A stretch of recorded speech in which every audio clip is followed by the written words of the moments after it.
No capítulo 11, ainda, né, a narrativa de Moisés, né, claro, né, de Deus para o povo. Se vocês andarem na linha, fizer tudo certinho, vocês nunca serão derrotados. Esse povo foi derrotado muitas vezes. Nós vamos seguir na história e nós vamos ver que eles perderam muitas batalhas. Mas é sempre assim, né? Deus, Javé, virou as costas para aquele povo, porque eles estavam no caminho errado, e aí Javé permitiu que eles perdessem a batalha. Sempre é essa narrativa. Então, quando eles perderam, foi porque eles entraram em pecado, eles falharam, e Javé virou as costas para ele.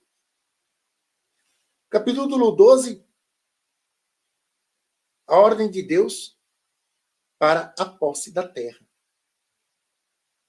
Aí Deus começa já a organizar. Né? Vocês vão chegar lá em Canaã, cada um vai ficar no lugar, vocês podem fazer uma festa. Nesse dia, vocês podem até comer alguns animais considerados impuros. Eu vou narrar alguns para vocês aqui, mas nós vamos lá para o livro de Levítico depois e vamos entender bem o que são os animais puros e os animais considerados impuros, certo? Mas aqui Deus ele abre uma exceção no momento que eles vão possuir lá a terra, mas depois já vem a ordem, né? Saiam disso aí. Não consumam o sangue desses animais, não cheguem perto, nem toquem e tudo mais, né? Aonde fazer as ofertas, porque eles ainda não tinham um templo, né? Eles chegando lá na Terra Prometida, eles tinham que se estruturar, então Deus ia explicar para eles aonde eles deveriam fazer os sacrifícios, as ofertas, o momento que eles deveriam fazer isso, né? O que eles iam comer, o que eles iam beber, o separar depois, numa sequência, né? O que era puro do impuro, e assim por diante. E ele faz uma narrativa também que a vida está no sangue. Esse é um dos motivos que as testemunhas de Jeová, eles não aceitam transfusão de sangue. Eles acreditam que a vida está no sangue. Então, se eu não posso dar a minha vida para outra pessoa.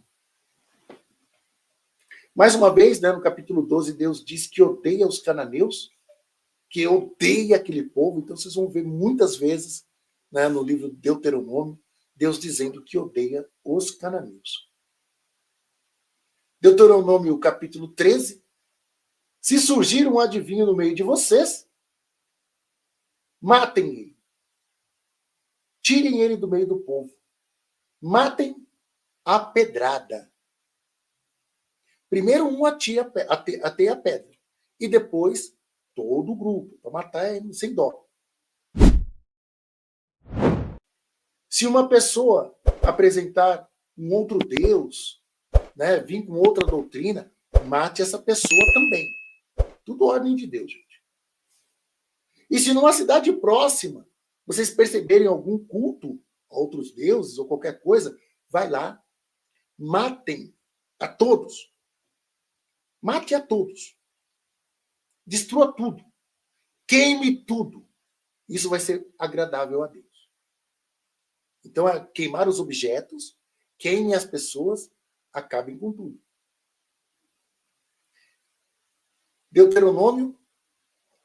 E no final ainda diz que tudo isso vai ser como uma oferta para Yahvé.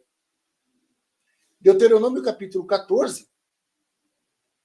Os animais impuros, o porco, os peixes que não têm escamas e barbatanas, as águias, os urubus, os falcões, o avestruz.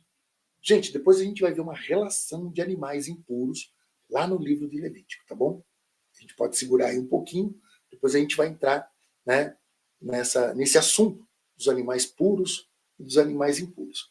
Mas Deus já dando ali as coordenadas para Moisés, ó, quando eles entrarem na Terra Prometida, eles vão ter que se estruturar assim. Deuteronômio capítulo 15. De 7 em 7 anos, todas as dívidas serão perdoadas. Mas só as dívidas dos israelitas. Porque, segundo a narrativa, tinha um povo estrangeiro no meio deles. Então, se tivesse algum escravo ali no meio dele, e que tivesse ali alguma dívida, continuaria.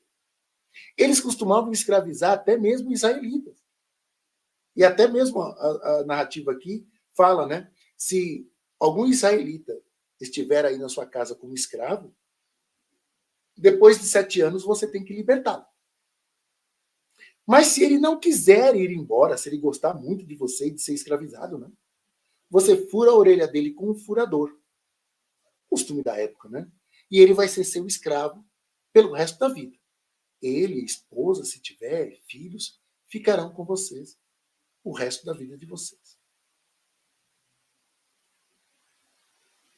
Quando eles pedem para perdoar as dívidas de 7 em 7 anos, era uma ideia de não ter pobres ali no meio. Não vai haver pobres aqui no meio de vocês. Todos terão que ser ricos, todos terão que ser prósperos. Mas esse direcionamento era só para os israelitas. Não era para o estrangeiro que estava ali com eles, não. Certo?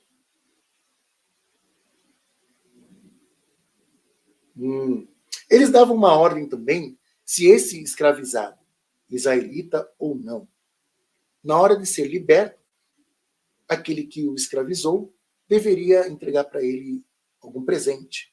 Poderia ser cabritos, poderia ser um outro objeto, um pouco de dinheiro, como um agradecimento. Era uma orientação.